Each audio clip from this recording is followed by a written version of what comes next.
అంటే అసలు అజామీలోపాఖ్యానం మొదట ఏం చెప్తోంది? పునర్జన్మ సిద్ధాంతాన్ని చెప్తోంది.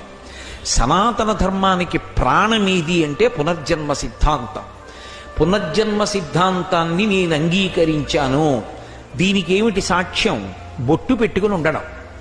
బొట్టుందనుకోండి, పునర్జన్మ సిద్ధాంతాన్ని అంగీకరించాడు అని గుర్తు. బొట్టు లేదనుకోండి, పునర్జన్మ సిద్ధాంతాన్ని అంగీకరించలేదు కాబట్టి అసలు సనాతన ధర్మం యొక్క సభలకి రావలసిన అవసరం ఉండదు. కాబట్టి ఇంతకు పూర్వం మంచి పనులు చేశాడు పరమేశ్వరుడిప్పుడు బ్రాహ్మణుడిగా పుట్టించాడు. కావున నితడు సత్కర్మవర్తనమున భూదేవ కులమున పుట్టినాడు.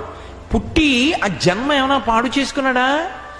లేదు. మొదట్లో అతడు శాంతుడై దాంతుడై ధర్మ సంశీలుడై సకల వేదంబులు చదివినాడు. పరమశాంతితో ఉండేవాడు. ఇంద్రియములను నిగ్రహించాడు.